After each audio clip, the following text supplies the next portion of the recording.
All right, so you're interested in Chicago real estate, huh? Well, get ready to dive deep because we've got Michael Linton, a guy who practically has Chicago real estate in his DNA. And trust me, this isn't your average broker. No, not at all. We're talking almost 40 years in the Chicago market. He doesn't just close deals, he understands the forces shaping this city. Yeah, I heard he has this uncanny ability to predict trends before they even hit the radar. That's what we're talking about. He calls it the Chicago deal flow. And it's more than just a catchy name. So what exactly is the Chicago deal flow? Imagine, like, a river, right? Yeah. But instead of water, it's the constant flow of deals, acquisitions, leases, everything shaping Chicago real estate. It's about tapping into the pulse of the city, understanding its rhythm. Exactly. And let me tell you, there's some surprising trends emerging that challenge everything we thought we knew about Chicago real estate. Like what? Give us a sneak peek. Well, for starters, the rise of mixed-use developments, they're completely changing the game. Okay, break it down for us. What's so special about these mixed-use spaces? Picture this. One building, seamlessly blending residential, commercial, even light industrial spaces. You could live, work, shop, dine, all within the same complex. Whoa, hold on. So it's like a mini city all in one place. Exactly. And it's not just a fad, it's a response to how we live and work today. Makes sense. But what's driving this trend? Why are developers so gung-ho about these mixed-use projects? Diversification. Having residential, commercial, and even industrial spaces all in one place reduces risk for developers. If one sector takes a dip, the others can help cushion the blow. It's like a real estate safety net. Exactly. And for the people who live and work there, convenience is king. Imagine walking downstairs for work, grabbing a coffee at the corner cafe, then heading up to your apartment, all without ever leaving the building. Okay, I'm starting to see the appeal. It's about creating vibrant, self-contained communities where everything is within reach. So it's not just about buildings, it's about building a lifestyle. Exactly. Now, ready for another trend that might surprise you? Hit me. Tech-driven office spaces are in high demand. Wait, seriously? I thought everyone was working from home these days. You'd think so, right? But here's the thing. Traditional offices are out. Collaborative, flexible spaces are in. So we're not talking about your typical cubicle farms. No way. Think open-plan layouts, natural light, collaborative workspaces designed for brainstorming and innovation. So it's less about where you work and more about how you work. Exactly. And these tech-driven spaces are designed to attract top talent and foster creativity. Makes sense. Now, I know we can't ignore the elephant in the room, sustainability. It's everywhere these days, and real estate is no exception. Absolutely. But in Chicago, it goes beyond just being trendy. Developers are realizing that sustainable building practices are not only good for the planet, but also for their bottom line. Okay, I'm listening. Tell me more about this win-win scenario. Think about it. Energy-efficient systems that reduce utility costs, water conservation efforts, sustainable materials that last longer. These choices add up to significant savings over time. So it's not just about being eco-friendly, it's about being financially savvy. Exactly. It's a smart investment that benefits everyone. I like it. Now, speaking of smart investments, Michael is also a huge proponent of adaptive reuse. It's like taking a piece of Chicago's history and giving it a modern twist. Chicago has such a rich architectural legacy, and instead of tearing down these beautiful old buildings, developers are finding creative ways to repurpose them. We're talking transforming old warehouses into loft apartments, right?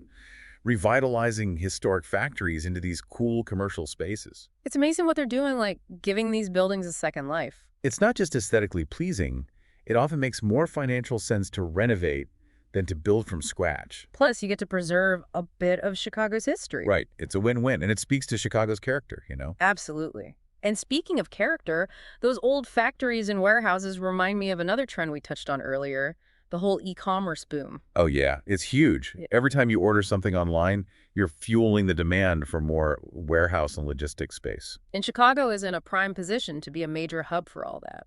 Exactly. Its central location, the infrastructure, the transportation network, it's all there. So we've got these former industrial spaces being transformed for residential and trendy commercial use, and then this whole other wave of industrial development driven by e-commerce. That's an interesting dynamic for sure. It is. It is. Okay, so this is all super fascinating, but let's shift gears a bit and talk about what this all means for investors. Right, right. Because at the end of the day, it's about making smart decisions. Exactly. So what's Michael's take on navigating the Chicago real estate market? He stresses the importance of due diligence, now more than ever, especially with the rise of things like non-accrual loans. Okay, hold on. Can you back up for a second? For those of us who aren't real estate moguls, what exactly is a non-accrual loan and why should we care? Basically, a non-accrual loan is a loan that's gone bad. The borrower's not making payments, and the lender is not expecting to get that money back anytime soon. So it's a sign that something's up. Exactly.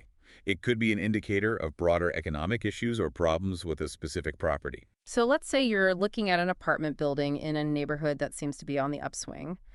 How can you tell if those non-accrual loans are a red flag? That's where digging deeper comes in. You have to look beyond the surface, analyze the financials, understand the local market dynamic. Basically, don't just trust your gut, do your homework. Right. Because knowledge is power, especially in real estate. For sure.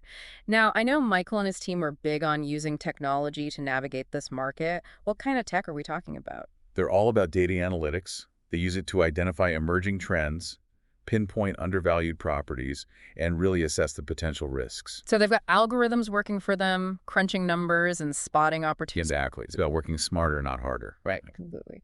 Okay, before we move on, I want to circle back to something we talked about earlier, multifamily properties. Sure, sure. With all these trends we've been discussing, like mixed-use developments and the rise of tech-driven workspaces, why is multifamily still considered a strong investment in Chicago? Well, people always need a place to live, right? And Chicago has a strong rental market, especially in desirable areas. Makes sense. Location, location, location, right? Exactly. And, those mixed-use developments we were talking about, they often include a substantial residential component, which just adds to the demand for rentals in these desirable areas. It's like a self-fulfilling prophecy. More mixed use, more renters, more demand for multifamily properties. Precisely. It creates a kind of ripple effect that benefits everyone involved. Okay, so let's do a quick recap. We've covered a lot of ground today, from those mixed-use developments and the rise of tech-driven offices to the impact of e-commerce on Chicago's industrial real estate scene. Yeah, it's a lot to process. It is. But remember, Michael's golden rule, no matter what sector you're interested in, thorough due diligence is absolutely essential. Absolutely. That's how you unlock those opportunities while minimizing your risk, right? It's like having the inside track, knowing the secrets of the Chicago deal flow. And for anyone who wants to dive even deeper, I highly recommend checking out Michael's website. Right. It's chicagodealflow.com, a treasure trove of insights for sure. Definitely worth a look. Now, before we wrap up, we like to leave you with something to ponder, a final thought to spark your imagination. I like that. We've talked a lot about adaptive reuse today, breathing new life into these historic buildings. But here's the question. What's next for Chicago's architectural landscape? That's a great question. What hidden gems are just waiting to be discovered, revitalized, reimagined for a new era? Right, like, could that old theater become a community arts center or that abandoned warehouse? Exactly. Could it be transformed into a hub for startups and entrepreneurs? The possibilities are endless. It's really exciting to think about. It is. It really is. And it makes you look at the city with fresh eyes, seeing potential everywhere. I know exactly what you mean. So to all our listeners out there, keep those eyes peeled, keep those imaginations fired up, because who knows, you might just stumble across the next big opportunity, the next chapter in Chicago's incredible story of reinvention. I love that idea. And that's it for today's deep dive. Thanks for joining us, and we'll catch you next time for another fascinating exploration of the world around us.